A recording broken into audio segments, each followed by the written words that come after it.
Sorainen Business Talks presents Welcome to the Metaverse. Join us on our journey to the mysterious meta world.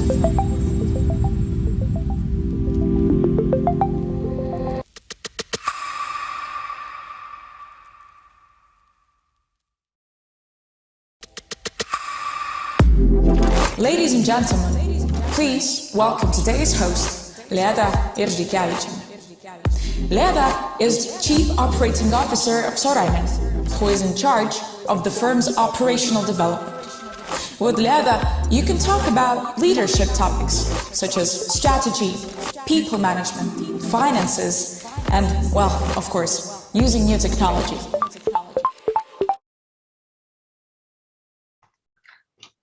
A warm welcome to all of you, about 1,000 people from countries around the world, mostly the Baltic states, who have gathered here today to investigate and explore an innovative and exciting topic, the Metaverse. Although the legal profession had a strong roots and tradition, and the legal advisory field is often seen as rather conservative walk of life, in fact, at Sorainen, we have invested a lot into innovation and improving our client experience. Our efforts in these areas have been just recently recognized by Financial Times Innovative Law Awards Europe 2022, where our company is shortlisted in 4 categories. And also Prospera Client Survey, where clients gave our service the highest ranking among Baltic law firms. It is very important to us to keep pace with innovation so that we can provide our clients with the best service. We are witnessing an increasing number of inquiries in our law firm related to the Metaverse and related legal issues such as IP, tax, employment, and finance law questions. So let's explore the topic together today to be better educated and prepared. One of our clients said that Metaverse law will soon become a regular course for law students, just as the future lawyers are now studying real estate law, international, European law, or criminal law. At the same time, we also hear questions and skepticism. As Matthew Bowles writes in Times article, there isn't really a Metaverse product we can go buy, nor Metaverse revenue to be found on the income statement. Yet, McKinsey Company, whose representative Kim Rants we also have here today in our panel discussion, estimates that corporations, private equity companies, and venture capitalists made 120 billion United States dollars in Metaverse-related investments during the first 5 months of this year. We do not know exactly how, to what extent, and how fast the Metaverse will change our lives, but we can explore and inquire today with the help of experts and practitioners we have invited to traditional annual Sorainen business talks. During the event today, you are welcome to send your questions through the Q&A window on your screen. We will answer as many questions as time allows. And you may also send questions to us by email. The questions you sent in advance we will handle during the presentation today. Let's now start with our first presenter and topic, explaining what Metaverse is and isn't. It is time to give a warm welcome to our guest, Charlie Fink. Charlie is joining us from California, where it is currently 5 a.m. in the morning. Charlie's consulting clients include both tech giants and startups trying to find their place in the rapidly evolving Metaverse ecosystem. Charlie writes the weekly Forbes column This Week in XR and its companion podcast. He has a book coming this autumn called Dissecting the Metaverse, and he has written 3 other books on virtual and augmented reality. Charlie also teaches XR at Chapman University Film School in Orange, California. Thank you for that wonderful introduction and for this invitation to speak with you this afternoon. I talk about the metaverse all the time, so let's dive in. I'm going to start my stopwatch, and hopefully we'll go about 25 minutes. So a little bit about me, although I had a wonderful introduction. Next slide, please. I have spent my life at the intersection of media and technology. And I've come away with a few, let's say, conclusions or epiphanies, and they form a filter through which I see the world. And this influences my writing and my other work, including obviously teaching. The first is that technology succeeds when it takes what we're already doing and makes it better, faster, and cheaper. There is no example of Amazon, which has truly disrupted retail and changed it forever. The other thing is that people are the killer app, right? Why do we look at our phones 400 times a day? We are looking for that dopamine hit of human connection. With regard to time, we find a new technology and we get very excited about it. The metaverse is a compelling concept, and it encompasses a lot of things that we've been talking about in different forms for a millennia, like other dimensions. But we overestimate how soon these fantastic inventions are actually going to become products that have an impact on our lives. Of course, we underestimate the long-term effects. But in the short term, we think miraculous things are going to happen when, in fact, the internet today is pretty much the same as it was a year ago when people started to talk about the metaverse. Next slide. So I did write a book called Charlie Fink's Metaverse. It was written in 2017. It came out in 2018. And I used the term metaverse as a metaphor. So I was not talking about the metaverse from science fiction, which is what we're talking about today. I was talking about the metaverse as a metaphor for the connectivity of all the different technologies which are converging. Interestingly, Convergence was my next book, and Convergence and Metaverse were AR-enabled books. So you read the book, you've got your smartphone right next to you while you're reading a book. So in this case, you held up your smartphone over the book, over different what we call markers in augmented reality, and out of the book, out of thin air, would pop an animated Charlie or a different character to enhance the storytelling in the book. Next slide. So metaverse, novelist Neil Stephenson coined this term as part of a science fiction novel that came out in the early 90s.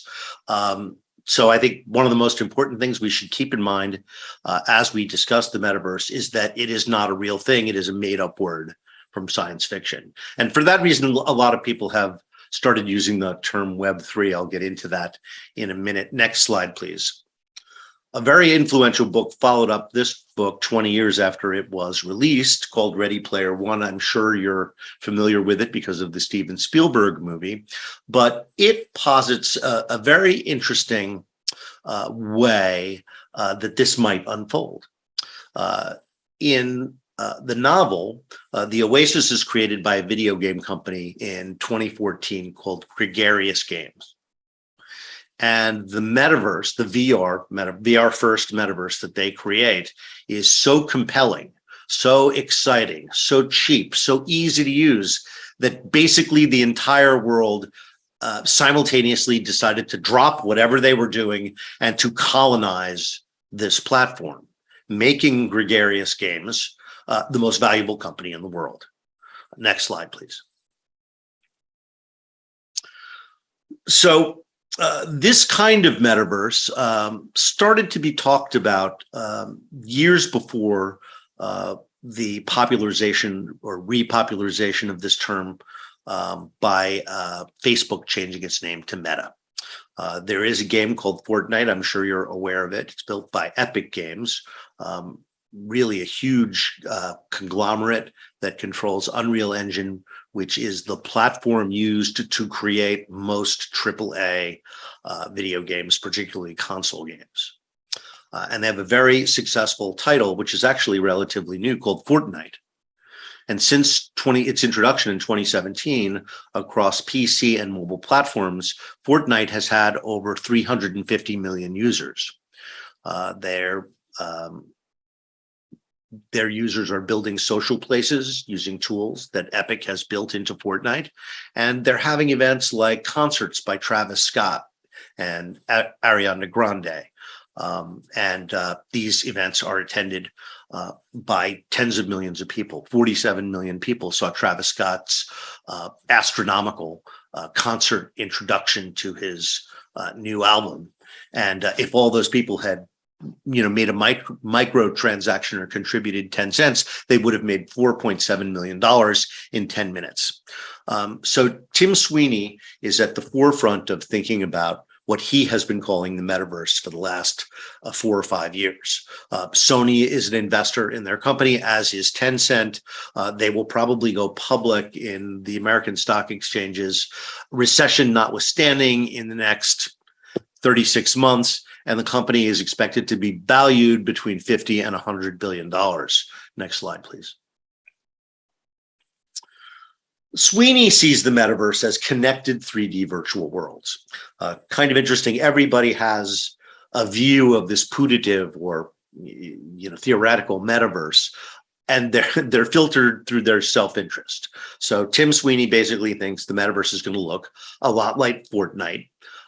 They're trying to build an economy in Fortnite whereby people who build spaces can be compensated by other users. This happens in other places through asset stores, because you need a creative economy for user-generated content. We are talking about the next sort of iteration of social media, where it is completely immersive. The users of social media, of Facebook, of Instagram, Snapchat, whatever social media platform you use, users create all the content, right? The dirty little secret of TikTok is they're creating hundreds of thousands of hours of media every single day, and they don't pay for a penny of it. Next slide, please. Here's some of the assets I mentioned. You can see on the bottom right-hand slide some of the outstanding graphics that the game has, which one of the reasons it's so popular. Above that, you can see a Star Wars Stormtrooper.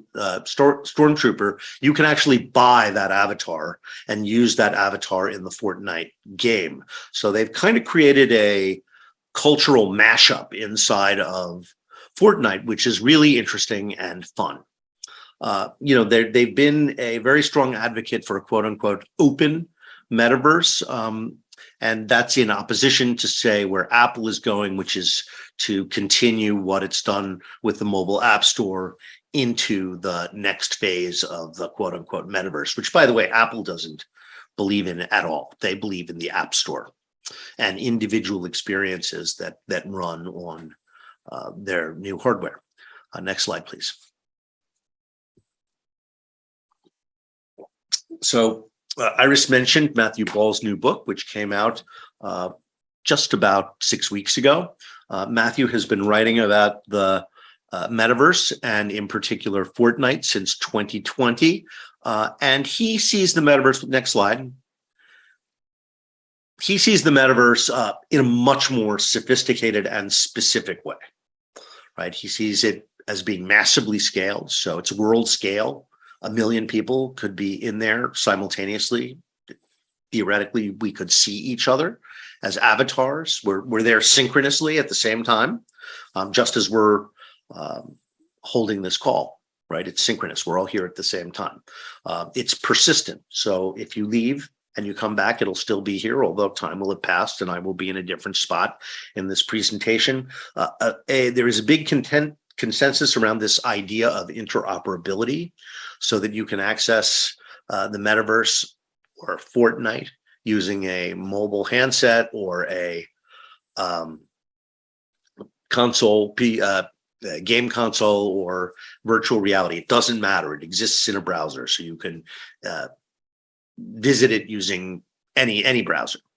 And again, consistent with the definition that Matthew Sweeney has given us, of course, it is built, is created of 3D virtual worlds, and there's an underlying protocol that allows us to go from, let's say, the Fortnite to Call of Duty to VR chat to, Animal Crossing. You would take with you, all of your assets to your cryptocurrency, et cetera.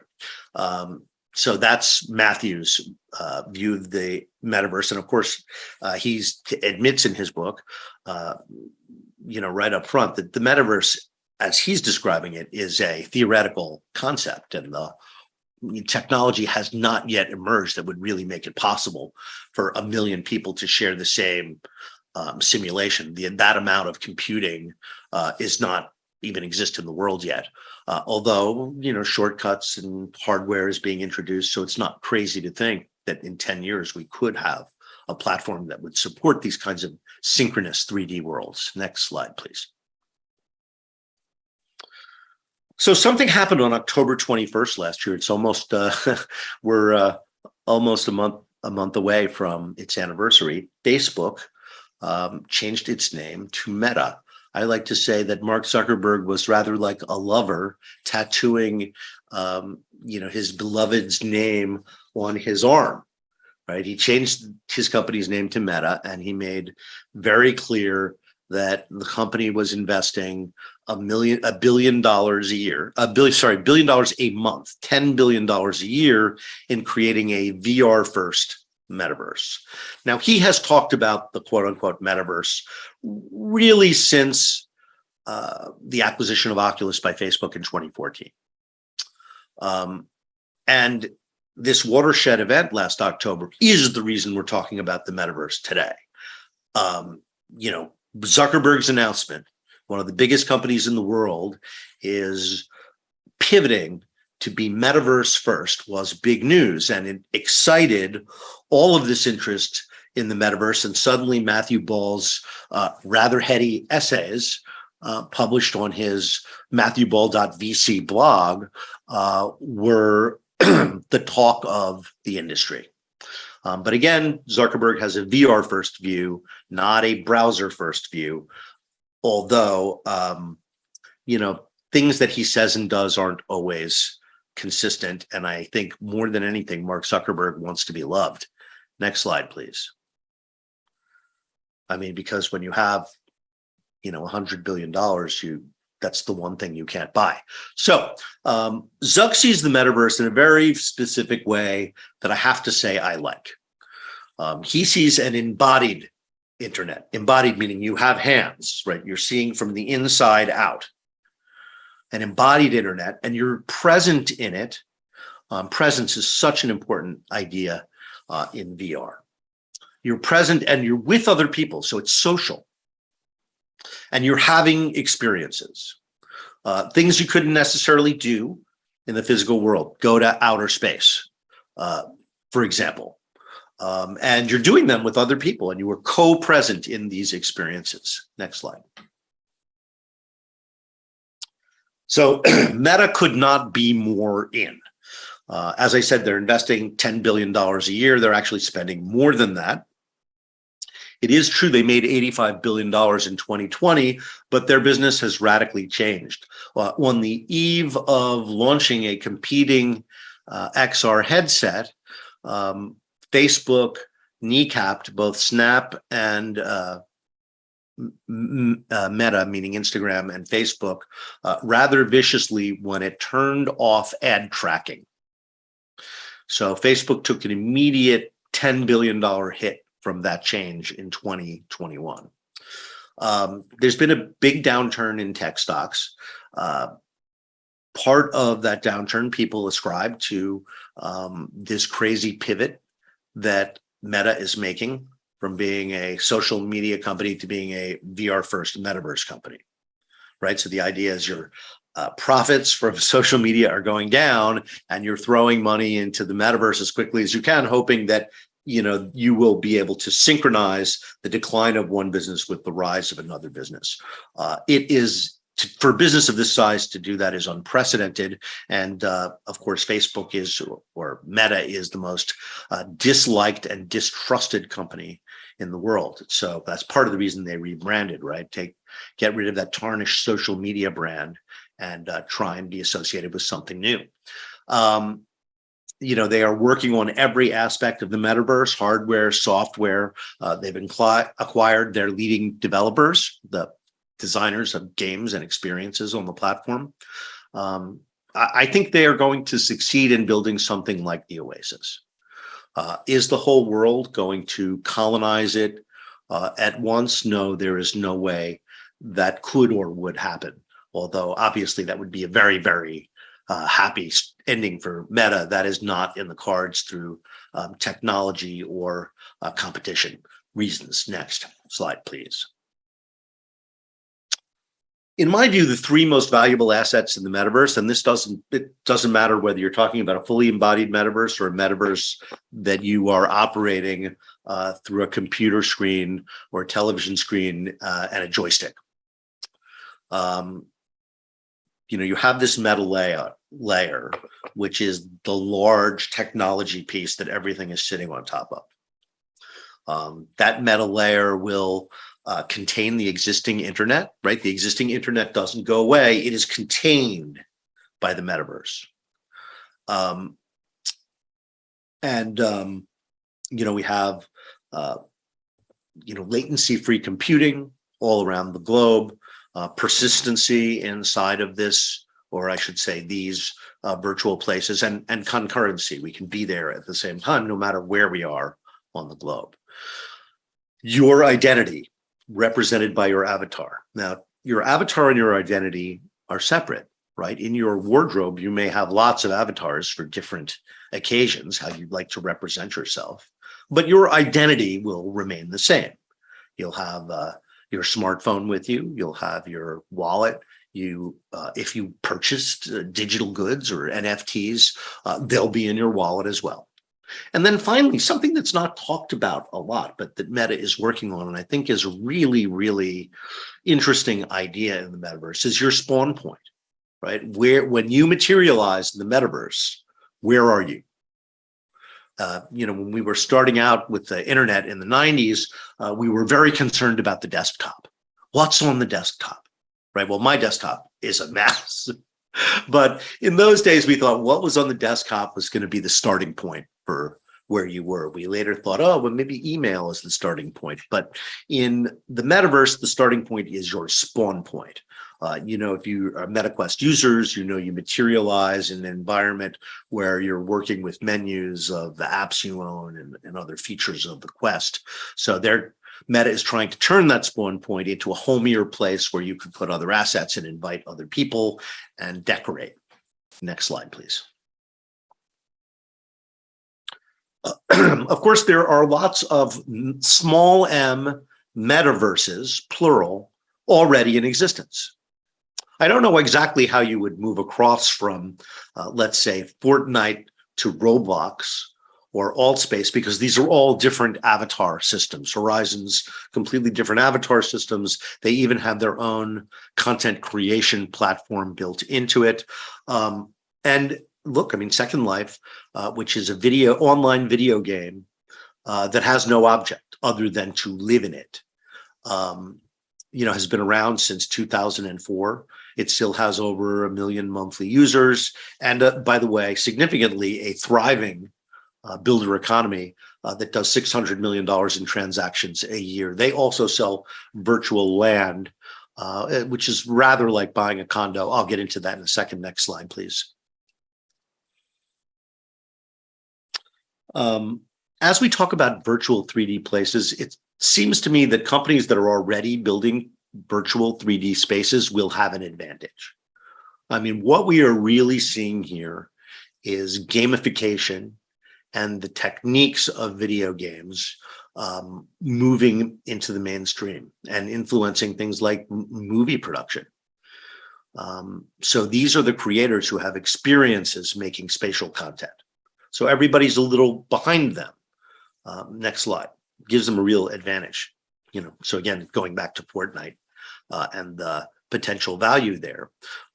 You have to create a universe of users who can and will build content. And building spatial content is a lot harder than posting a picture, right? So the user-generated content in the metaverse is going to be more complicated and difficult to build. So capable builders will be sought after in the metaverse the way streaming celebrities are sought after by YouTube and Twitch. Next slide, please. One of the places where we're going to see the manifestation of the metaverse first is at work. You're already seeing inside of warehouses and other enterprises that have frontline or factory workers, the use of tablets and AR as well as assisted reality, which are head-mounted micro displays that allow them to interface with a larger system to do their jobs more efficiently and often remotely. And this is accelerating. It's just the normal pattern of technology finding use cases. We have just gone through a long period where we wanted to be together, but we had to be apart for health reasons. So this put a spotlight on VR in particular, because it's a technology that allows us to be virtually present with others inside of a shared simulation.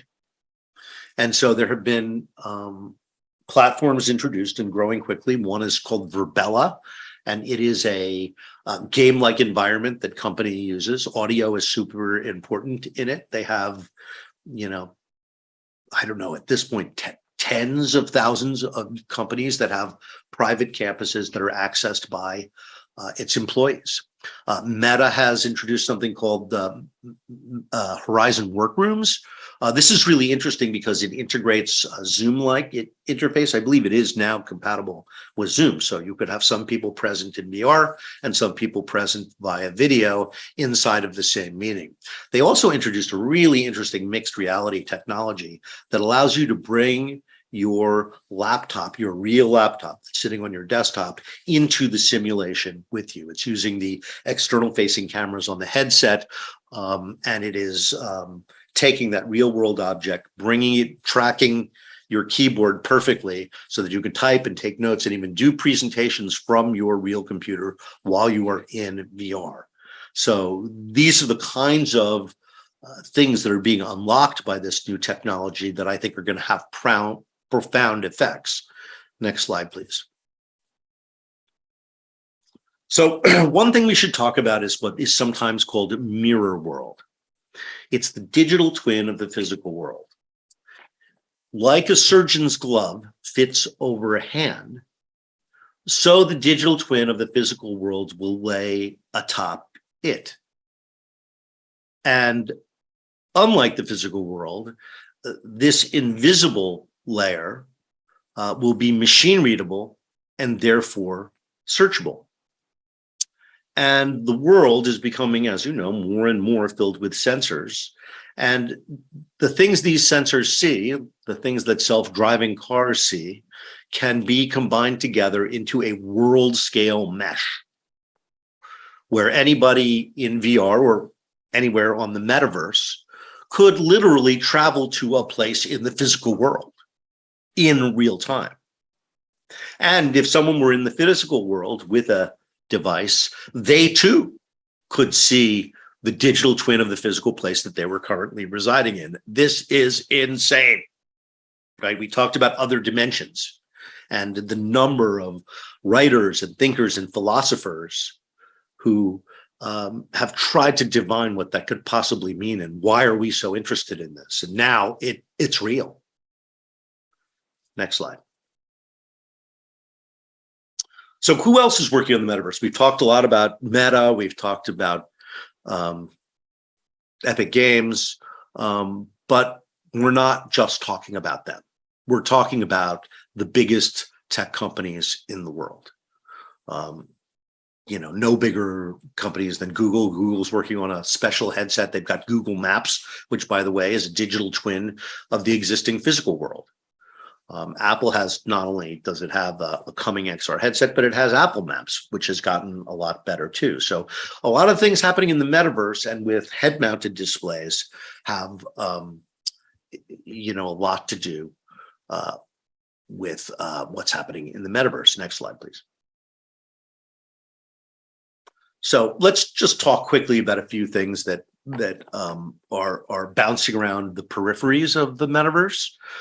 So there's this idea of Web3, which is the decentralization of the internet. Gavin Wood, one of the co-founders of Ethereum, was mad at Twitter. Twitter changed its algorithm, I don't know, in 2017 or something. I was not really paying attention at the time.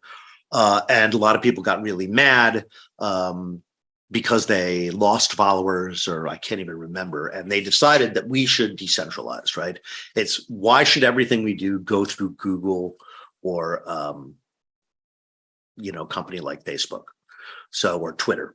So there was this movement to decentralize all these platforms, and Web3 does have some fantastic potential. Is fantastic potential future technology. So think about this: there's giant commodities exchanges. One is the Chicago Mercantile Exchange. That's where people, trade pigs and wheat. And it's like $1 trillion economy, right? With Web3, you don't need a mercantile exchange, right? The buyers and the sellers can communicate with each other without an intermediary. And it's certainly happening in certain limited markets, like the market for, let's say, real-time rendering.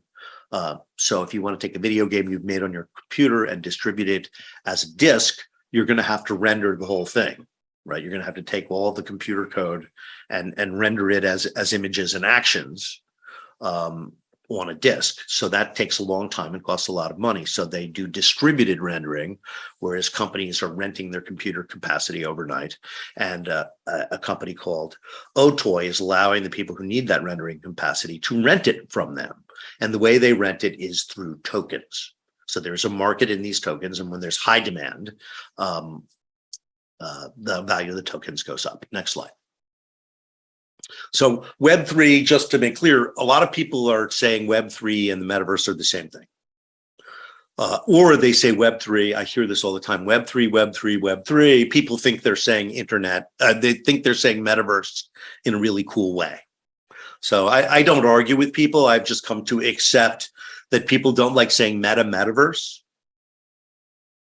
I mean, Meta did sort of co-opt a very common expression. Meta has been a slang word in English for a long time. So let's get on to the topic of virtual land. This is an interesting concept. And as I said, it started with Second Life. And the idea in Second Life is there's a limited amount of land that you can buy, but you still have to pay a monthly maintenance fee like you would if you owned a condo, right? So, did you really buy the land, or are you renting it? You're renting space on a server is what you're doing. It's artificial scarcity. I mean, it's just space on a server. It's a URL. There are intimations like on Sandbox, which is a 3D virtual world, that proximity is going to matter, right? Being around the corner from Snoop Dogg or another celebrity like Paris Hilton has value, where I can't see that. I mean, first of all, it's much better to teleport than it is to walk. And there are meme coin communities. And this is a much bigger topic, but basically these are clubs that are building places together. And two of these clubs are the Bored Ape Yacht Club and the Shiba Inu Metaverse. So it'd be interesting to see what happens with virtual land, but I really am quite skeptical about it. Next slide. Payment systems in the metaverse. Here's an interesting one, right? Because the crypto guys think that the payment system of the metaverse is already cryptocurrency, because that's what people use to buy non-fungible tokens. These, again, 3D items that you can take with you in your browser. Ethereum is merging with the Beacon chain, the idea that you can do transactions in the metaverse using cryptocurrency with basically no fees or very low fees. that's certain. We don't know what's happening with the Beacon merge. We're about to find out. Visa is certainly doing a pretty good job with transactions right now around the world. They bought a currency cloud that they might leverage to launch their own kind of cryptocurrency. Let's not forget sovereign coin, right? It's very easy to buy things in dollars here in the United States. So I'm not sure it's so efficient to change that, especially when we already have, in a way, digital dollars. That's most of the dollars I handle, right? I mean, my kids joke with me, like, you carry cash? Whoever carries cash anymore? So all of the sovereign currency is digital. And then there's Linden dollars. They already have a $600 million economy using their own in-game currency. But the trick is that this in-game currency can immediately be converted to sovereign coin. And finally, we have the existing game currency systems like V-Bucks. You turn your dollars into V-Bucks inside of Fortnite, and then you can buy in-game assets. Of course, you can't trade it, you can't give it to another user, and you can't cash it out. So next slide, please. V-Bucks is really just your credit card. So we are, as Tim Sweeney said at the beginning of this conversation, in an era of exploration. People are excited about cryptocurrency and virtual land. Matthew Ball actually has a fund on the New York Stock Exchange where he's investing tens of millions of dollars for people for a widely distributed basket of stocks. I think it's 50 stocks that have something to do with the metaverse. So this is everything from hardware manufacturers to infrastructure companies to software companies and game companies. Venture capital, despite the economic downturn right now, is still investing tens of billions of dollars in newly spun up, quote unquote, Web3 companies. You've got this huge acquisition by Microsoft. I think it's $80 billion acquisition of Activision. Disney is starting its own metaverse. Tencent has announced it is building a metaverse. And then, one of the parting thoughts here is that can one of the big companies like Facebook and Apple and Microsoft, with those companies out there, can another Google arise the way it did in the 90s? Next slide, please. Interesting question. So, the obstacles are profound.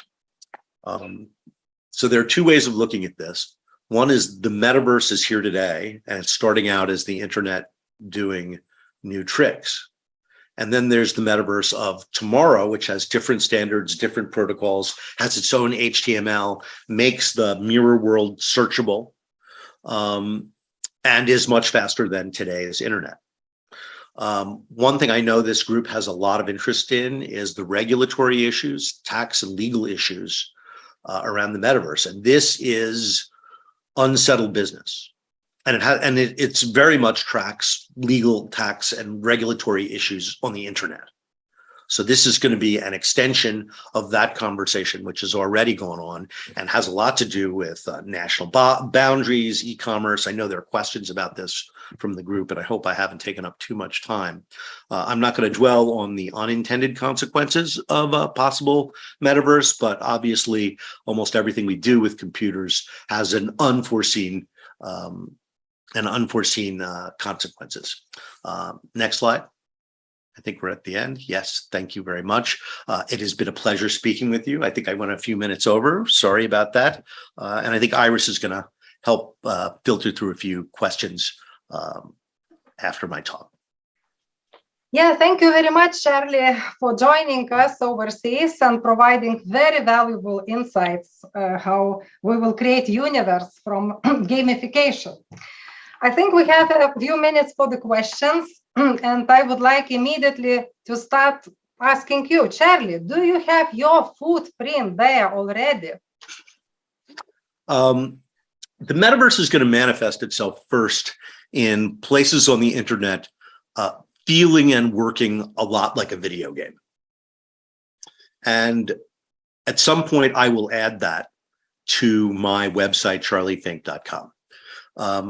the internet, right? The metaverse is the internet doing new tricks. So the new trick on charliefink.com would be to have one of the pages, right? So you go from Charlie's bio, Charlie speaking, to Charlie's books. And then you might have Charlie's metaverse, which would be a 3D space you would navigate with your browser that would be built into my website. And in fact, I think that's what we're going to start seeing, right? On Amazon, instead of clicking on a series of little pictures, there will be 3D objects that you mouse around. So that's the way you would preview a product. So that's the little metaversey touch on Amazon. You might go to a car dealer's webpage and you see the cars and it says, sit inside our cars, drive our cars. And you would click and you would go into a 3D space, which would allow you to, I don't know, sit inside of a car, walk around it, maybe even allow you to do a driving or racing simulation. So in those small ways, the internet and the metaverse will start to blend together. Okay.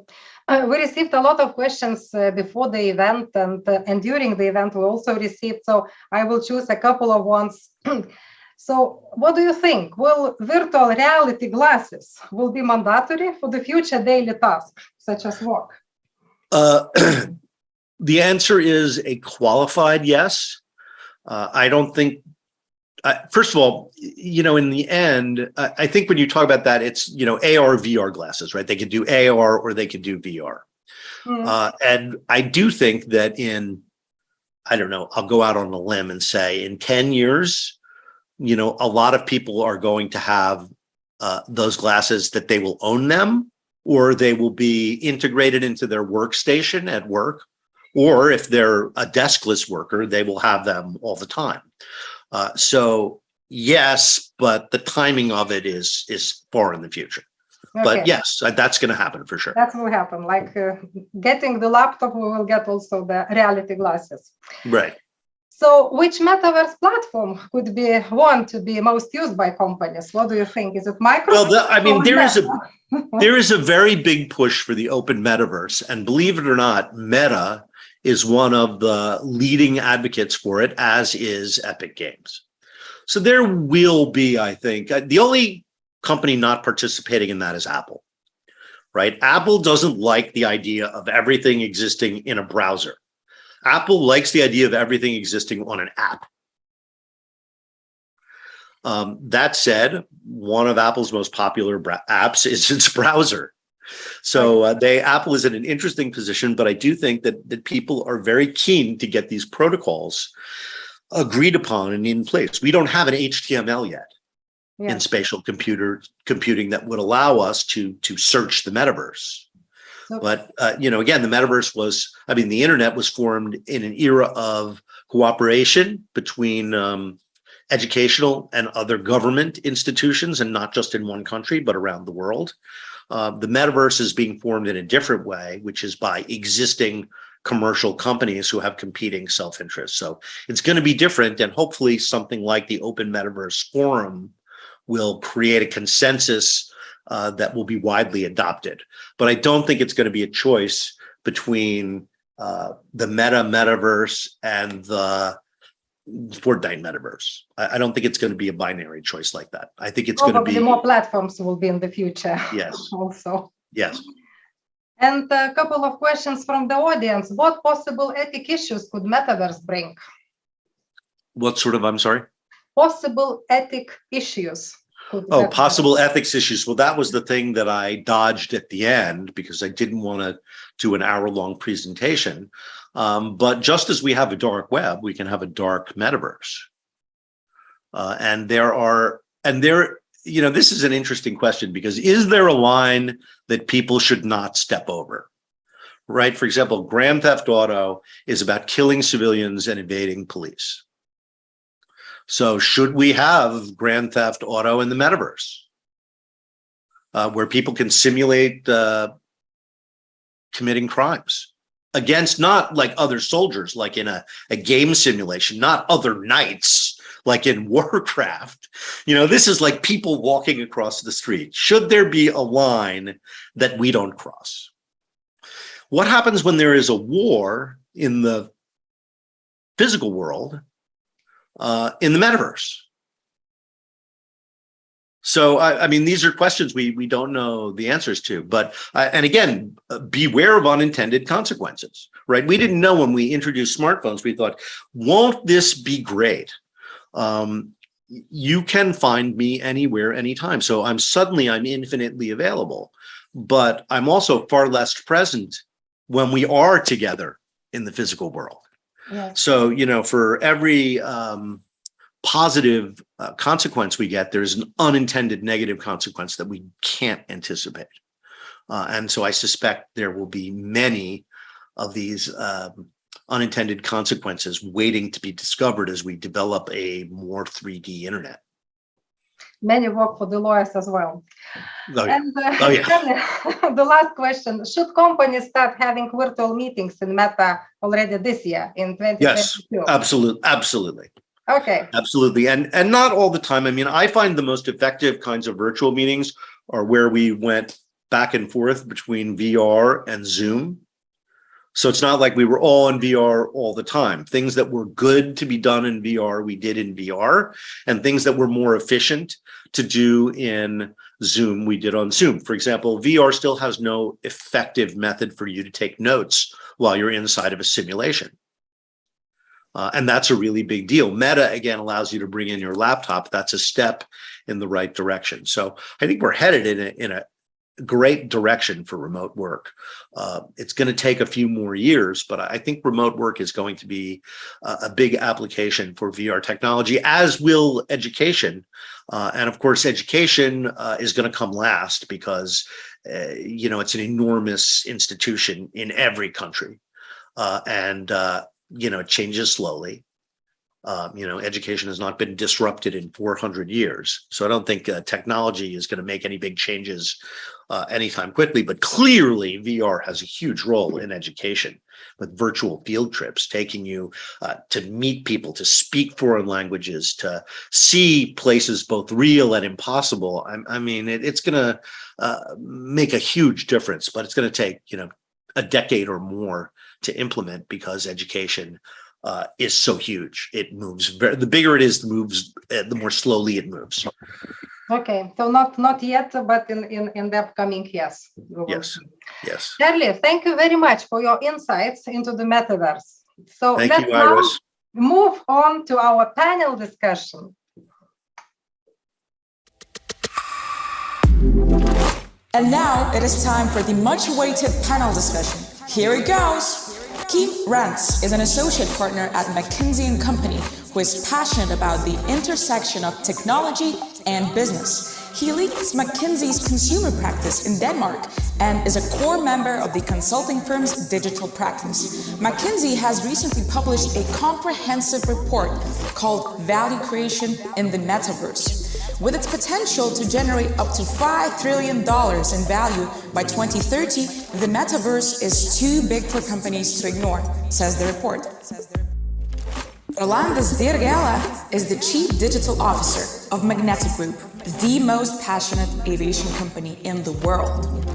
Rolandas is a professional with a mission to fix broken user experiences and prepare an organization for tomorrow. He has more than a decade of experience managing IT and project operations, delivering technology solutions, and driving organizational growth.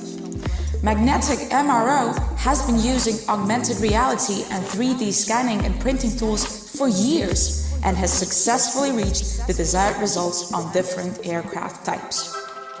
Järveoja is the Chief Operating Officer of Ready Player Me, a cross-game avatar platform for the builders, creators, and residents of the metaverse.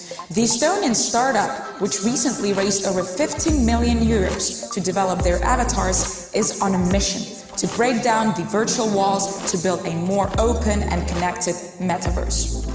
Our moderator today, Henrik Roonemaa, is a tech journalist from Estonia in online, print, and radio. He is a co-founder of Geenius.ee news portal and is known for saying his 2 cents on all the new gadgets and technologies that life throws at you. He keeps a good balance between embracing the new and not getting fooled by it. Henrik's claim to success is that he explains tech to ordinary people in simple words.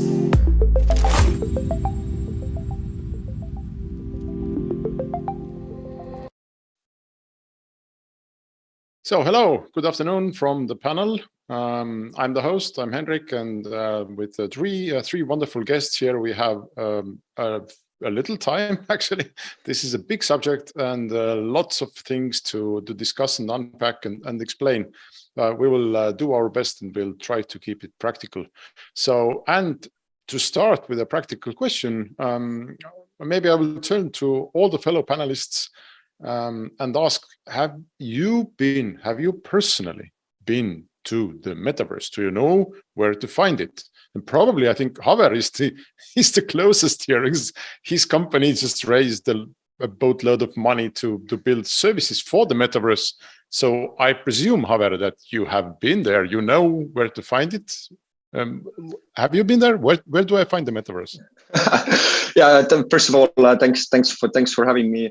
Yeah, metaverse. So maybe first, before answering that question, it can be a short yes, but maybe I want to clarify like what metaverse means for us at Ready Player Me. So actually, this is a topic that Charlie also touched in his presentation a lot, and I'm glad that he spoke about the kind of the ideas what Tim Sweeney and Matthew Ball have about the metaverse, and then we very much share the ideas of Matthew Ball because like with Ready Player Me, like it being the cross game or cross application, cross app avatar creator for the metaverse. So we work with like 4,000 different like developers and companies ranging from like games and virtual worlds, virtual reality applications. So basically we enable people to create an avatar of themselves and then use that avatar across all those different applications. So we are very much like proponents of the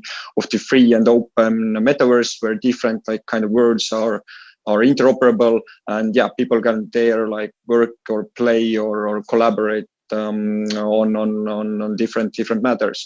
So yeah, I can say that yeah, I've been to the metaverse, and yeah, in our opinion, metaverse it's not like a single place, but rather like a large collection of different kinds of applications where, yeah, as I said, people can play, work, or collaborate. Okay, so when you say that you have been to the metaverse, what do you mean exactly? Does that mean you have played Fortnite, or does it mean something else?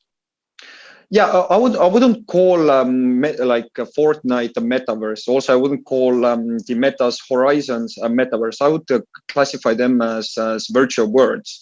And as I said, like metaverse is a collection of different virtual worlds, and I think the term can't even be used in plural. Metaverses, because metaverse again it's like a large universe of different kinds of applications. So yeah, it's a rather network rather than a singular place. Okay, so it's a bit like asking, have you been to the internet? Kim, exactly. Yeah. Kim, maybe I turn to you. When was the last time you touched, saw, smelled, heard metaverse?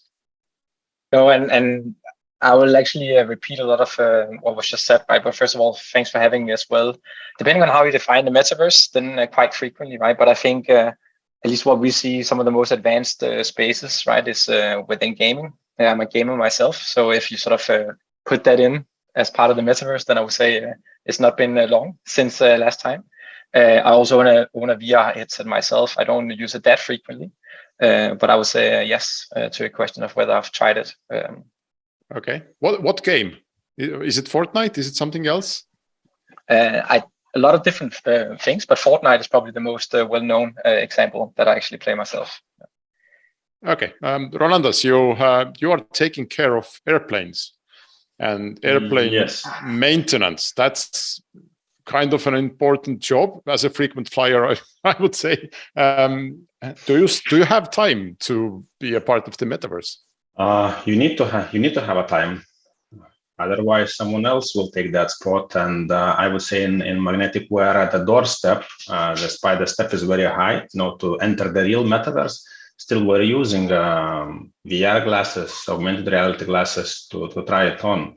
Yet the business cases are difficult ones, lots of regulations, but I believe being first is a good time to take the lessons for the tomorrow. Okay, so can you say, can you, when I ask, have you been to the metaverse? can you say yes or no? The real one that I would, imagine the full metaverse, not yet because I still no one been there, but like this Fortnite or some augmented reality, yes, indeed.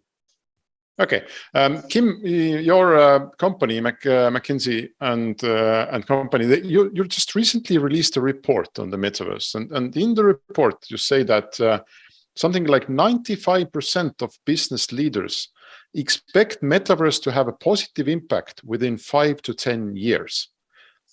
When they say that 95% of business leaders, that's even the guys who are selling ice cream on the corner of the street, because they are business leaders as well. What do they mean? How can you explain this number?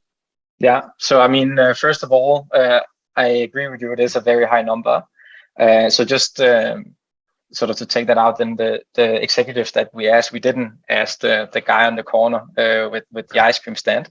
Yes. Right? So if you have a few ice cream stands, then maybe you were asked. Exactly, right. But when we did our survey and asked a lot of executives, I think it was overwhelming what came across as that they actually do see a opportunity in the future. It's obviously still quite hopeful because it's sort of a long term.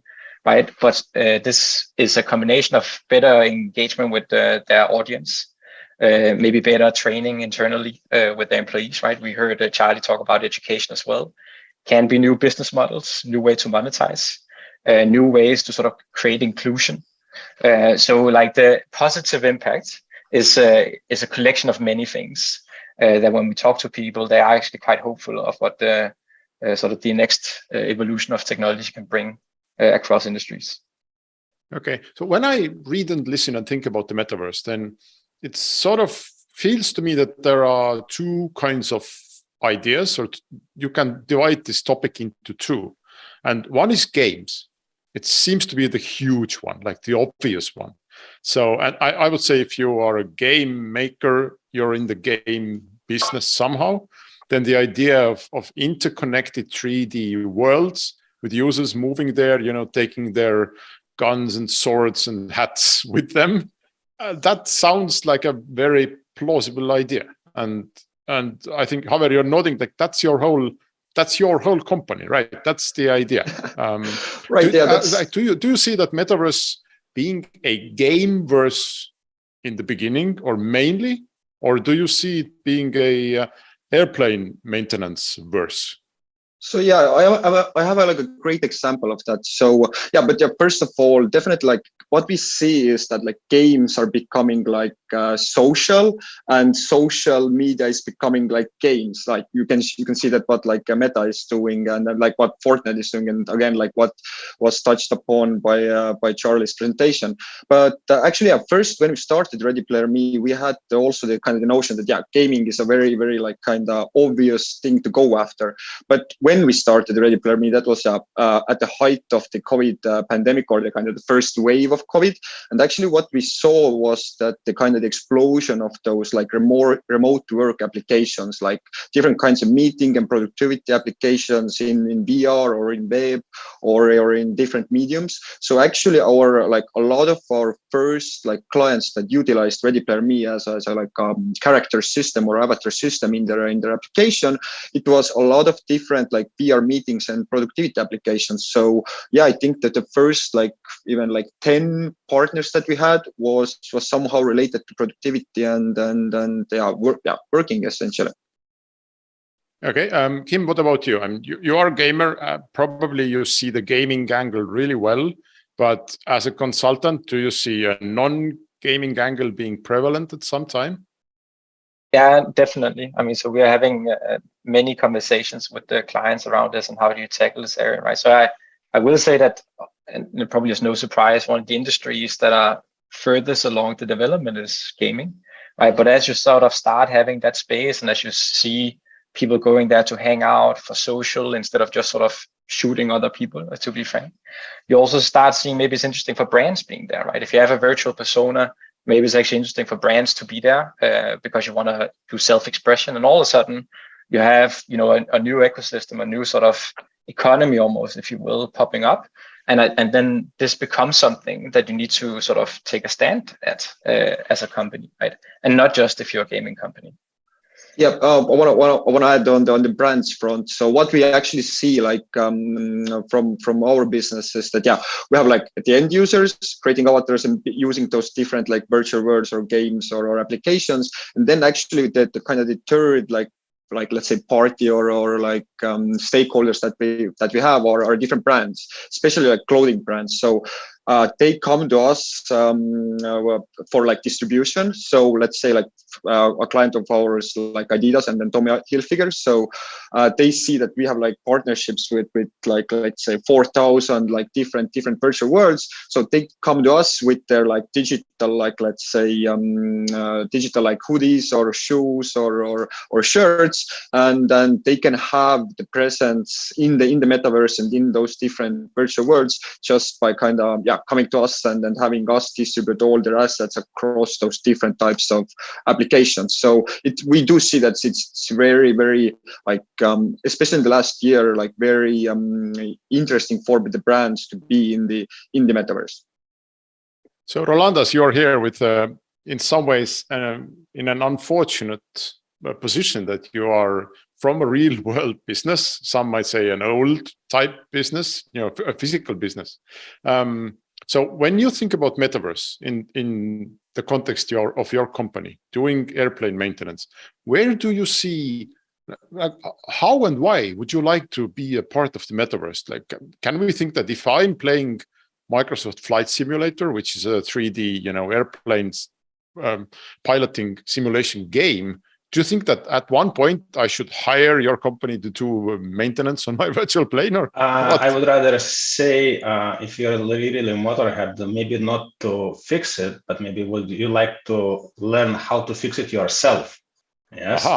I really put the hands on your helicopter and improve it, give more horsepower or whatever. This is the one thing. Overall, I think if the company is like now in a physical world and it's not present in the internet, you get suspicious. Is this company real? So I think that in the future, you will need to be in metaverse too to present. Why not to have a virtual office in the metaverse where you can, get guests, have job interviews over there so they can knock in. You have artificial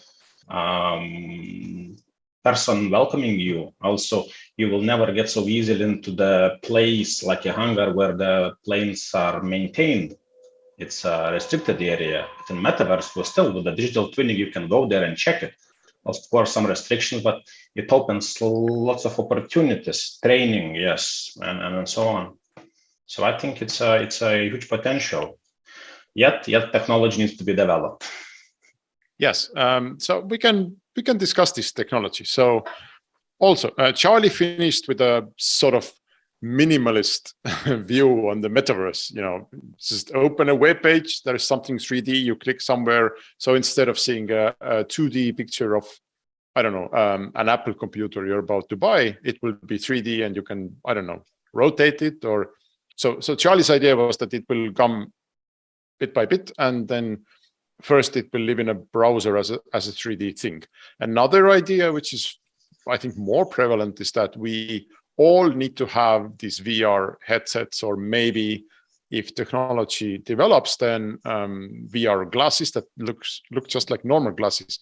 Where do you, dear panelists, what do you think about this? Is something in your head, is that necessary for metaverse, or shall we have a mini metaverse in a browser before?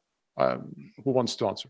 Kim, I can maybe start. So what we see today, like a lot of those experiences are like web-based, because like the PCs that we have and the mobile phones that we have are just more powerful than the kind of the VR headsets at the moment. So I think the web is kind of the stepping stone until the technology for like VR headsets becomes like mainstream enough, or it kind of explodes. And I personally have like a lot of like I think like which company can make it explode is probably Apple. If Apple eventually comes out with its headset, then I think we see a rapid growth in people starting to use more headsets. Kim, Rolandas? Yeah, no, I mean, I can go next, right? So I think first we have to acknowledge that the metaverse definition is sort of still being defined, right? Like there's multiple different definitions of the metaverse. I would say I'm very much in the camp that Charlie also expressed, that sort of it's going to be an evolving phenomenon, and it's not going to be that we look back and then say, oh, at that particular point, then we enter the metaverse. So I think it's going to be an evolving thing that's going to come from many sides, and not just that we all of a sudden all wear VR glasses. Yeah, absolutely.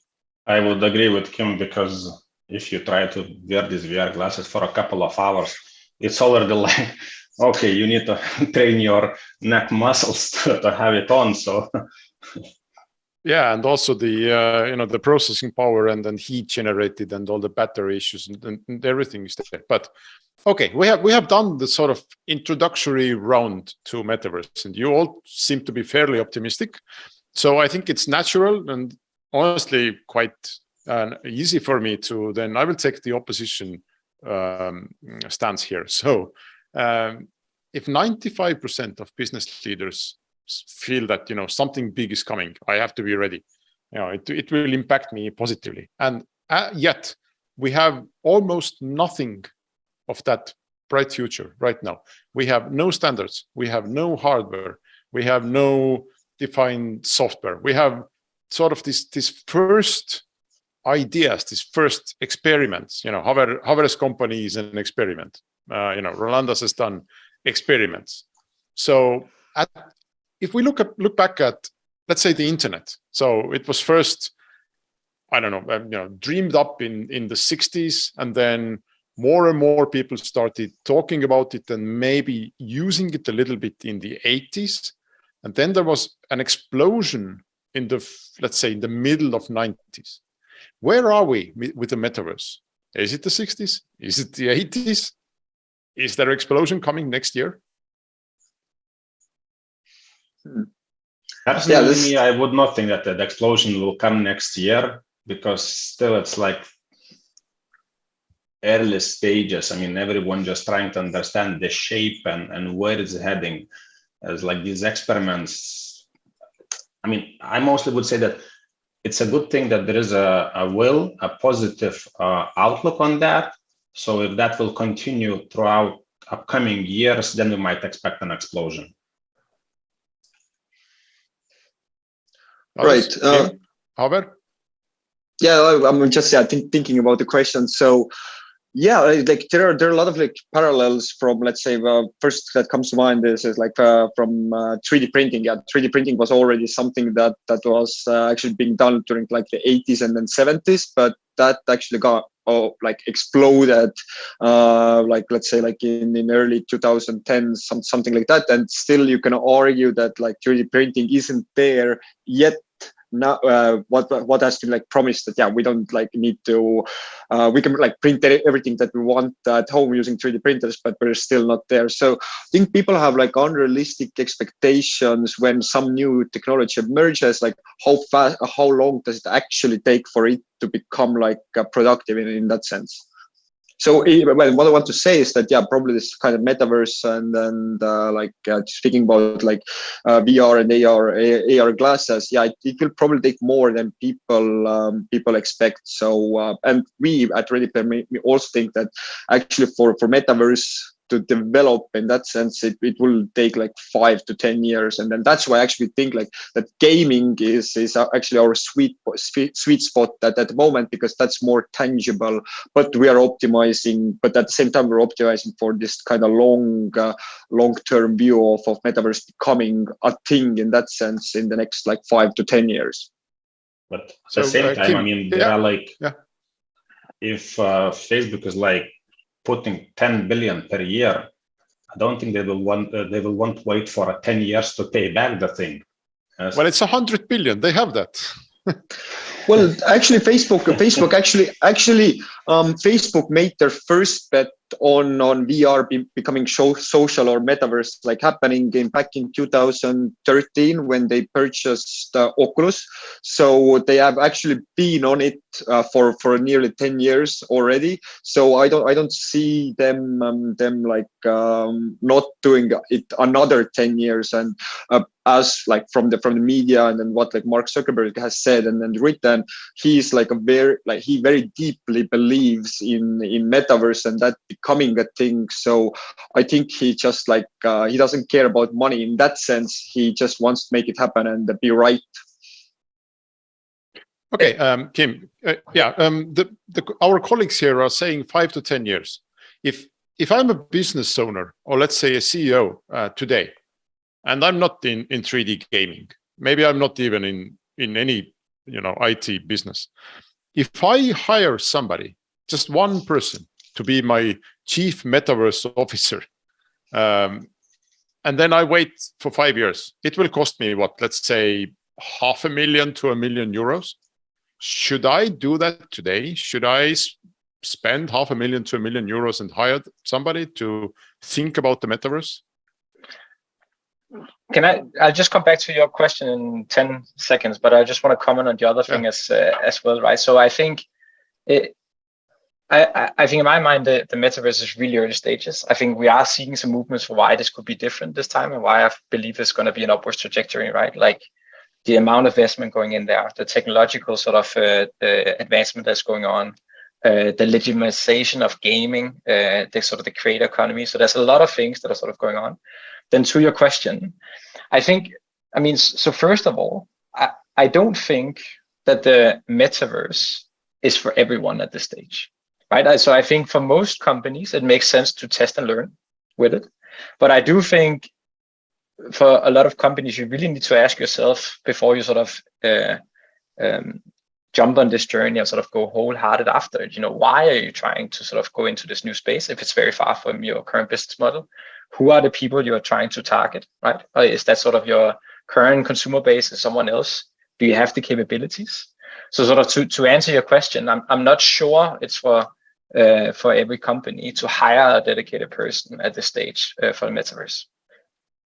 We actually it's a good subject you touched. We actually have a listener question, and the question was, if I'm in the agriculture business, what should I do about metaverse today? How will metaverse provide value to me in the near future? So I'm growing, I don't know, carrots or cattle. However, can you sell me the idea of metaverse? Yeah, that's a tough sell there. even from all those collection of applications that are using Ready Player Me, like I don't think we have anything that is remotely tied to agriculture.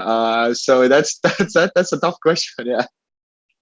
Okay, others who wants to be the chief sales guy? Rolandas, can you sell me the idea of metaverse if I'm growing carrots? Agriculture.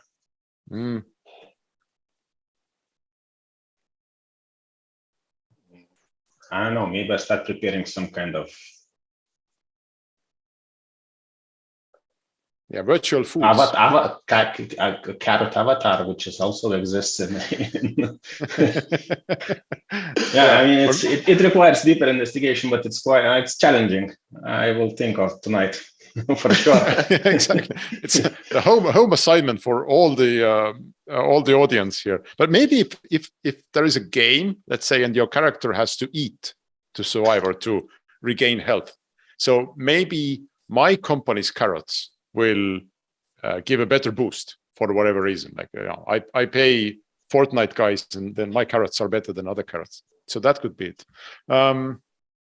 So I remember the moment when Steve Jobs, actually tonight is another Apple event, and they might launch a VR whatever.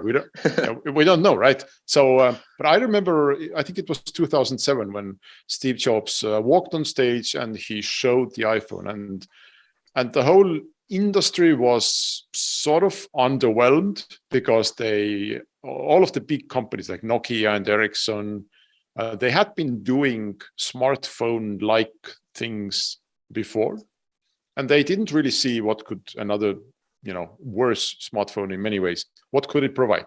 But it really, if we should pinpoint the starting point of a revolution, of this mobile revolution, then I think that's a good starting point.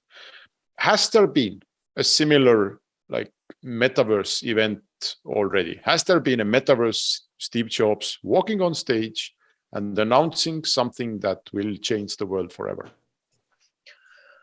I would say that where we saw the kind of the change or shift in the kind of the mainstream kind of thinking about metaverse was actually when Facebook rebranded themselves as Meta, because it's a huge company and it kind of affects everyone in some way or another.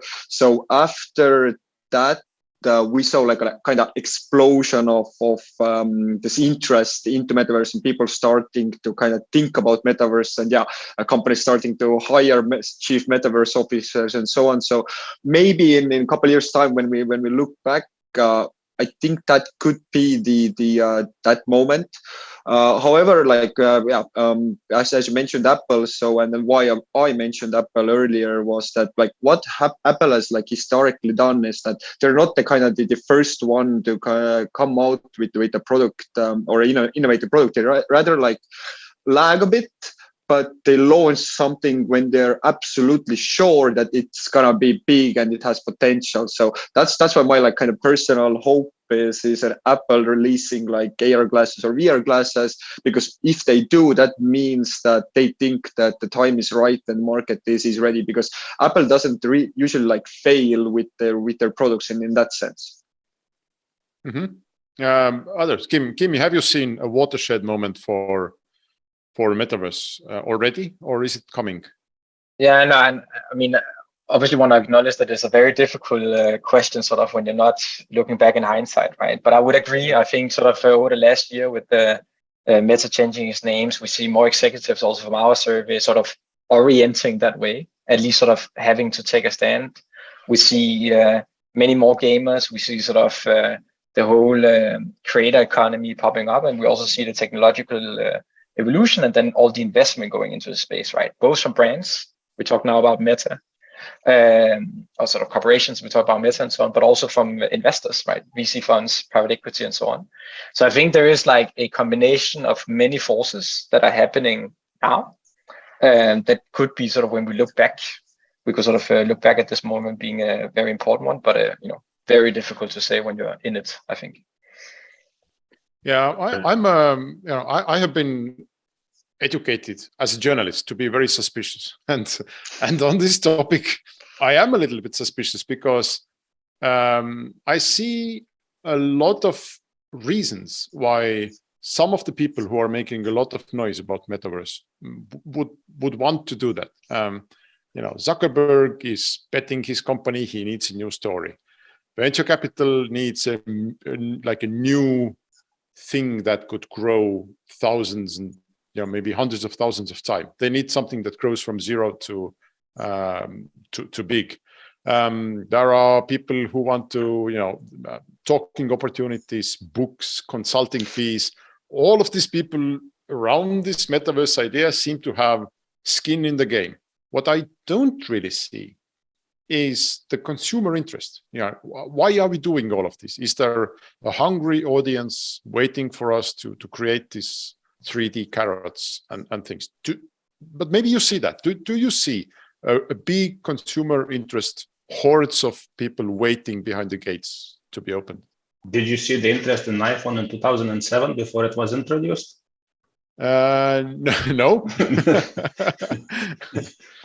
That's a fair point, but then again, nothing of a similar nature has been introduced. So, yes. I think again, coming back to the gaming aspect, because I think the first ones to be adopting the kind of metaverse or the first kind of inhabitants of the metaverse, if you may, are the gamers. And I don't think this is maybe a fact that a lot of people don't know or don't acknowledge, that actually gaming is a bigger market than Hollywood and the whole music industry combined.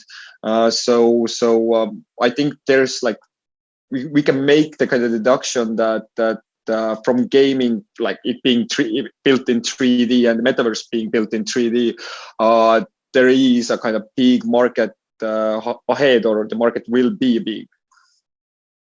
And maybe just if I can add one thing, so we've actually done quite a lot of consumer research, and what we see there is that there are a lot of consumers that are very interested or sort of excited about this area, right? But you sort of need to, so it's when we ask them, one of the things that come up is socialization and sort of social engagements and so on, right? So, you know, I think a lot of people, when they think metaverse, is maybe, you know, some funky stuff running around in the world doing something that maybe doesn't have utility, right? But when you sort of think of social interactions, for example, I myself, and I'm using myself as a data point, which is always dangerous, but I'm not necessarily excited about spending more time virtually than today. I think I'm always spending a lot on my phone. I'm sitting here by myself looking into a screen, but I am excited about better interactions. And I think that might be sort of a possibility of the metaverse, right? So that I actually get closer to what feels like a physical interaction, but it's still not, right? So it's much more convenient. So we do actually see when we ask consumers that they are excited, obviously with a bias towards the younger generations. Yeah, that's an interesting point. I just remember just this morning, I had a phone call with a service lady from my mobile phone company. You know, I needed to change a contract, and it was a very nice phone call. But are we thinking that instead I could have entered this mobile company's metaverse and walk to a counter, you know, just sit down with somebody, see them smile, you know, maybe wave at me, point some papers for me to sign? Are we thinking of something like that, the customer experience like that? Yeah, that's the question of like, does it really provide value, that kind of interaction or that kind of world? But actually, I want to jump back on the kind of the previous question that regarding the kind of consumer side and where there be the end user interest in something like that. So I would say that, like, think about the kind of kids that are right now playing Roblox or Fortnite, and they're like, most of their social interactions are already in 3D space. So when those people get older and they're already used to that kind of social interaction and being their kind of main social interaction. So I think this also ties back to the timing and then the time aspect of it, that in time when those people get older, they're all used to that, and then there is where the kind of market kind of evolves and comes from. Yeah, I remember when I had kids, then one of my biggest surprises was that all cartoons are in 3D nowadays. So apparently no 2D cartoons anymore. A last question maybe, and then we'll take some audience questions, which I already see we have. There is this really famous story about when Jeff Bezos was about to launch Amazon. Then he was doing a lot of research about the new thing called internet and how popular it is, and how fast it's growing and what might it become. And then he looked up some research papers and calculated that the internet is growing 2,300% a year. I think the year was 1993. And he was just counting the packets, IP packets, going back and forth the network. And the growth he calculated to be 2,300%, where it actually was 230,000% a year. And now the saying goes that if you see something growing that fast, even if you see something growing 200%, maybe 2,000% a year, let alone 200,000% a year, you stop everything that you're doing and you move there. Just launch a business, because that's obviously the future. Can we think of a number? Can we think of an indicator to watch in this metaverse space? What should start growing 230,000% a year for us to say, yes, guys, stop everything, drop everything you're doing and put your money in the metaverse? Can we think of an indicator?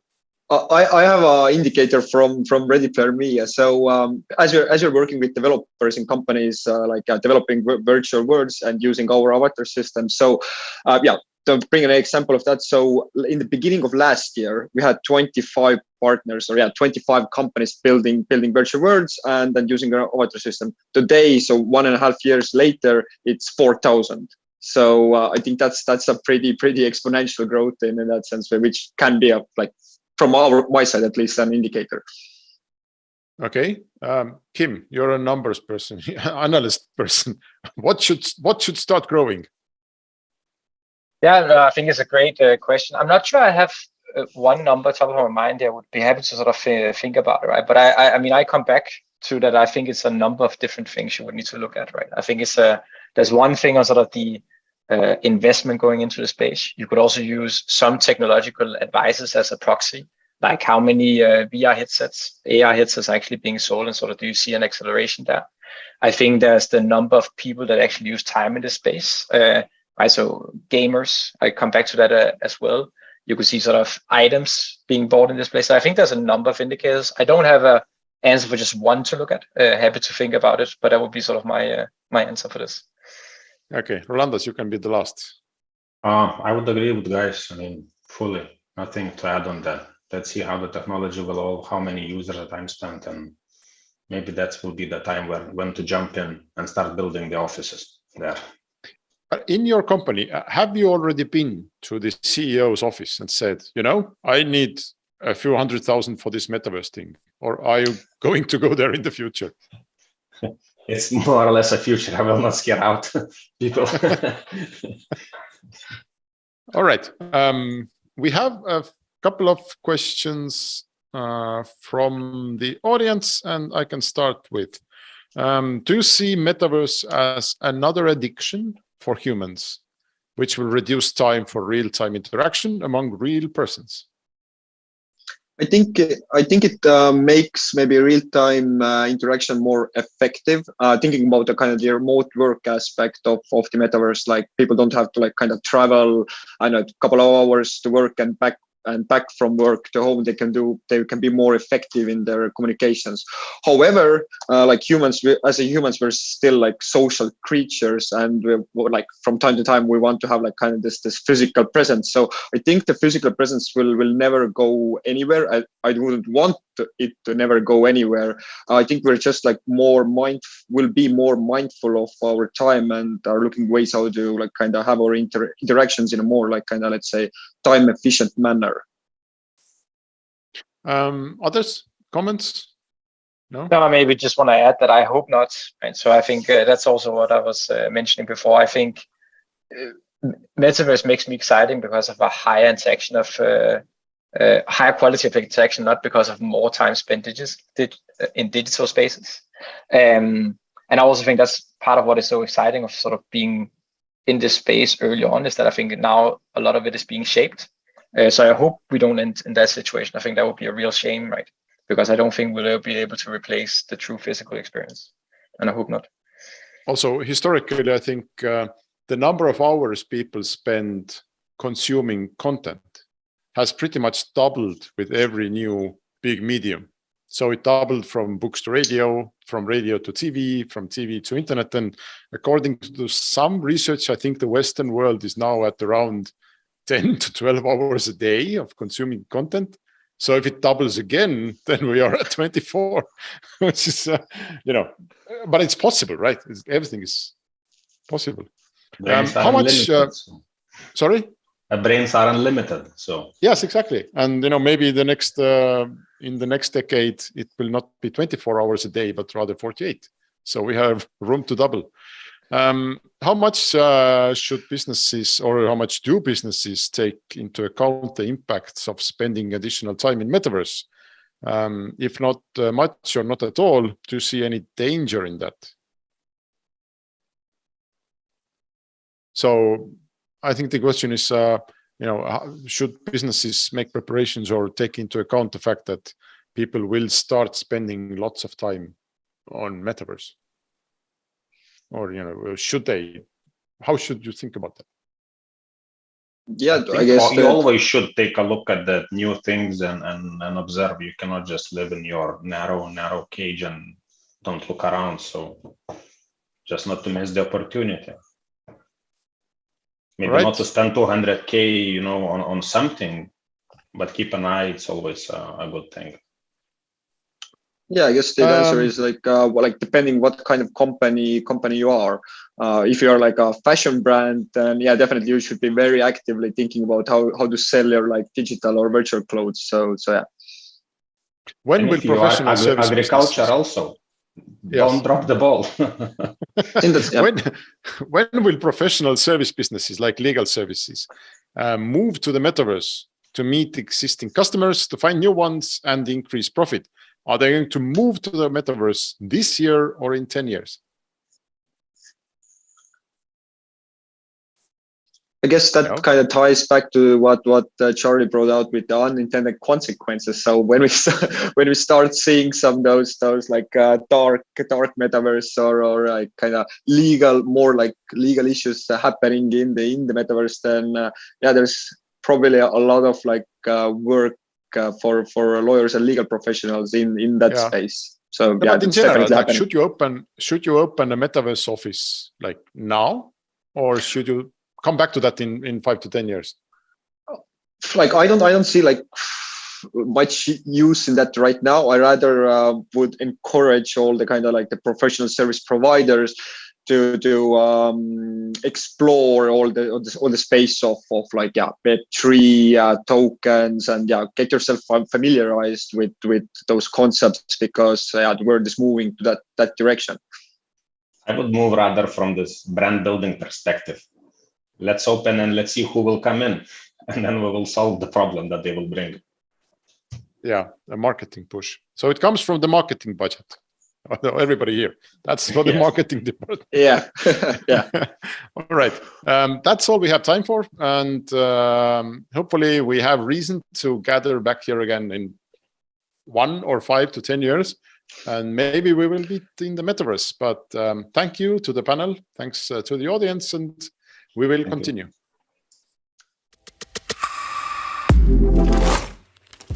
Have you been enjoying our discussion so far? Stay tuned for more, because now it is time for legal comments. Welcome to the stage, Linda Reneslāce, intellectual property and technologies, media and telecommunications law enthusiast of Sorainen, Latvia. Linda will give a few examples of what legal considerations companies and individuals who plan to operate in the metaverse should keep in mind. Hi, everyone. In the next 10 minutes, I will tell you about how legal landscape looks like in the metaverse environment. My presentation will have 2 parts. Firstly, I will tell you about what laws, or more specifically, what rules apply in the metaverse, because I believe that rules are the sources for answers to most of your questions that you may have from the legal side. And once we understand that, secondly, I will give you just 2 examples of legal issues that have been discussed the most amongst legal practitioners in the context of the metaverse. Unfortunately, we only have 10 minutes, therefore we will not be able to go very in depth with respect to those examples, and we will also not be able to consider other examples. But this may give you like a taste about what are the main legal issues in metaverse and what is yet to come. So yes, turning to my first point of the presentation, what rules apply in metaverse? I would divide them into 3 categories. Firstly, the rules that apply in metaverse are governed by the documents that we all do not like to read. Those are actually the terms of conditions of metaverse and terms of and conditions of related services, like MetaMask wallet that is necessary to carry out transactions, and for example, the Decentraland metaverse. So the first thing that we should do, and although we do not like to do, we do need to read those terms of use and all the other information that we can find about metaverse on the relevant metaverse website, because metaverse is created by private individuals, and essentially they are the ones that set the rules about how we operate in metaverse, how transactions happen, what is the value that we gain as a result of that transaction. For example, how you sell or how you rent space in the Decentraland. That is something that the Decentraland terms of use give answers to. So the documents governing operation of the metaverse is the first thing where you can find answers to your questions. First place. The second place that creates the rules for metaverse is already existing laws and regulations of relevant countries. Metaverse as such is not yet regulated, and at the same time, it does not make us immune to regulatory obligations or rights of third parties that may arise from laws in various jurisdictions and contracts. To understand, and here is where things get complicated, to understand what laws and regulations apply to your company, you should start by understanding what specifically do you want to do in the context of metaverse. If you would just like to go there and, I don't know, establish a presence, maybe rent a land plot and mostly do advertising, it is likely that you will be subject to less strict regulatory requirements, if any. It may be something that applies to advertising, but if you would like, for example, to establish a doctor's office in metaverse and consult people in metaverse on their health issues, you should consider whether the laws of your country would actually allow you to provide such advice in metaverse. At the same time, another question that us legal practitioners are gonna struggle with, well, even if the law of the country where you are established do not allow you to provide, for example, doctor's advice in metaverse, how will the supervisory authorities in your jurisdiction reach you or find out your identity and actually hold you accountable for providing some regulated services in metaverse that would otherwise require permits? But overall, laws and regulations, they still exist, and when you are planning to do something in metaverse, you should consider whether the specific activity that you have planned, including considering the country where you are from and what evidence there could be about what you do to supervisory authorities, you should not forget that laws and regulations are still relevant when operating in metaverse. I would say that the key principle you could follow is what is illegal offline is likely also to be illegal online. And finally, the third category of like source of rules that could regulate your activities as metaverse is individual agreements between the parties that use metaverse. For example, you may have agreements on intellectual property licensing, allowing you to use third-party trademarks. So these agreements will also kind of give you a set of rules for your operation in metaverse. We will talk about that a bit more in just a moment. So to sum up, remember to read all the documents that govern the operation of metaverse and the related services like MetaMask wallet and everything there is. Do not forget about laws and regulations of your country and consider if they may be applicable. And of course, there may be also other agreements between you and somebody else about your activities that you conduct in metaverse. Okay, now turning to the second part of my presentation. The questions that have been raised the most often with respect to metaverse are related to use and protection of intellectual property in metaverse, and as well as application of taxes to transactions in metaverse. I will further give you very brief 2 examples how exactly do these issues look like and what you should keep in mind. So the most often topic that is discussed with respect to intellectual property in metaverse concerns the use of third-party intellectual property in NFTs or non-fungible tokens. Non-fungible tokens are virtual items that use blockchain technology and smart contracts to ensure that each virtual item that you have is unique and unexchangeable. To give you an example for value of such items, Nike has recently sold NFT sneakers for $134,000. You may also create an NFT for visual arts and not only clothing items. So there are two aspects that you should consider with respect to using intellectual property in NFTs. For example, if you would like to create an NFT and offer it for sale also among other in Metaverse, or if you yourself would like to buy an NFT item. So you first need to consider, is your intellectual property sufficiently protected in Metaverse against the use of third parties? And whether you may use the intellectual property in the NFT that you have planned either to purchase or create. I will give further a more specific example regarding trademarks. So as you may know, trademark like Nike, let's go with that example. Trademark like Nike allows customers to distinguish like one company's goods and services from other companies' goods and services. So by Nike, we know that these products are produced by the Nike company, which has created shoes and other items for years and years. So in order to be granted the protection of a trademark, meaning in order for Nike to be able to prohibit other parties to use their trademark, they have to, as a general rule, in most jurisdictions, they have to register it. There can be exceptions, but you have to register it.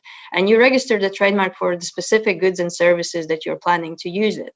So there is a discussion now about if you have registered your trademark, like Nike, for shoes, does it also apply for selling virtual shoes, like in Decentraland? The United States Intellectual Property Office has answered this question, yes, when it rejected third-party trademark applications for Gucci and Prada trademarks. Namely, third parties applied to register Gucci and Prada trademarks specifically for items in Metaverse. However, USPTO found that the already existing original Gucci and Prada trademarks also covered shoes and clothing items in Metaverse. So they kind of use this broad interpretation, which is great, but this is something that only the United States Intellectual Property Office has considered and analyzed. Therefore, we have seen that as a precaution, many companies in any case apply for new registrations for trademarks, and they expand them not only to physical goods, but they also add new classes of goods and services to apply them to, for example, downloadable virtual goods and other items.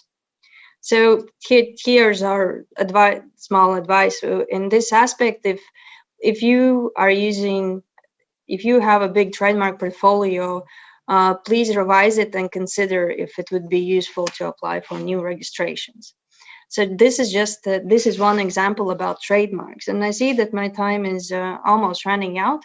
And regarding the application of taxes in Metaverse, I will kindly refer to you to an article that our partner Jānis Taukačs, who specializes in tax matters, has wrote about a fresh German tax court judgment. So as a general rule, what we want to understand regarding Metaverse and taxes is whether our transactions with assets in Metaverse have the same or similar tax liabilities as transactions with assets in real life. Unfortunately, the answer to this is it depends. However, Jānis recently wrote, because this aspect has not been widely considered by supervisory authorities in many countries, but we do have a fresh German tax court decision where the court said that there might be situations where the court said that, for example, when you rent a real estate in Metaverse, you do not need to apply value-added tax. However, it happens only as long as the money remains in the virtual world. So to read more about this judgment, please check out the link that my colleague Iris copied in the Q&A section. And then our suggestion in this respect would be, if you're planning material transactions in Metaverse, you should talk with your legal tax advisors about whether or not they would be taxable in your jurisdiction. I will give you just 3 takeaways to remember if you are considering to go into Metaverse. with your business or part of it. Be aware of the rules that govern your activity in Metaverse. Consider the terms of use and everything around them, and also consider whether your planned activity could be subject to any regulatory requirements, including tax regulations. Revise your trademark portfolio and consider whether you should expand your existing registrations. And if you want to create NFTs like virtual art or shoes, make sure you're not infringing third-party intellectual property rights. So thank you. That is very quick and short comments from my side. Leda, do we have any questions regarding legal issues from the audience? Thank you very much, Linda. Thank you for the legal insights, and our experts from Sorainen are ready to consult clients anytime also on the Metaverse. Yes, we have two questions, and one question is about how about our governments and government institutions like ministries, for example, ministries of energy, legal framework in Metaverse. Are they already ready to provide, advice and work from the Metaverse? Not as far as we know. The stance that the governments take, as discussed by the panel, Metaverse is we are talking about it a lot, but it's still in some early stages of development. Therefore, governments usually take the backseat until the new technology develops, and when they see what issues there are and whether they are, then later on they start thinking about how to maybe regulate them or otherwise make sure that the new technologies are safe and good for everyone. So not yet, yes. So not yet. And also I wanted to know that the metaverses are usually governed by the centralized autonomous organizations. So even though governments do not regulate metaverses yet, we ourselves can be part of that decentralized autonomous organization and try regulate metaverse ourselves. So the last question, since time is running, so how to protect clients and users' privacy in alignment with GDPR in Metaverse?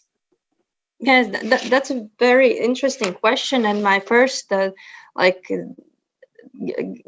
how I see like it works currently. So Metaverse has its own privacy policy, and it kind of tells what is it doing with your own data, and that's how also your clients that access Metaverse, their data will also be processed according to these privacy policies.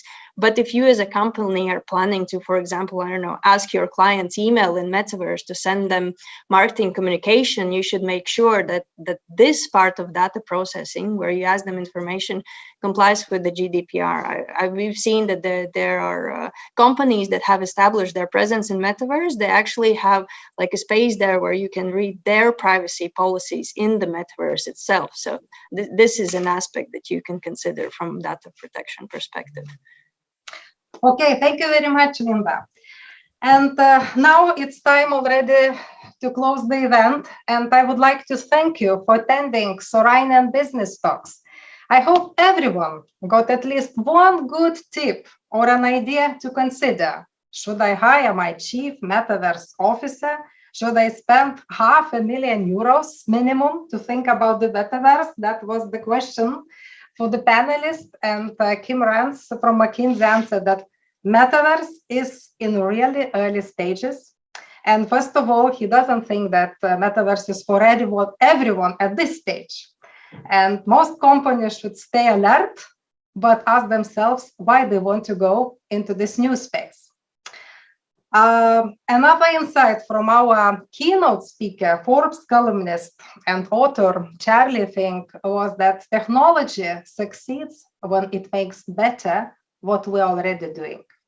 And with Metaverse, we are in the era of exploration. The trigger was this topic when Facebook rebranded into Meta, and the company has been making colossal investments. But others, of course, are following, and the huge names from Google to Sony are exploring applications. And I hope that you find a lot of good insights. So it was a pleasure hosting the event and having such a great presenters and the audience. Thank you again, and I wish you all great evening. See you in upcoming events online and offline. Ladies and gentlemen, we hope that you have enjoyed Sorainen Business Talks. See you very soon at our upcoming events, and let's keep in touch.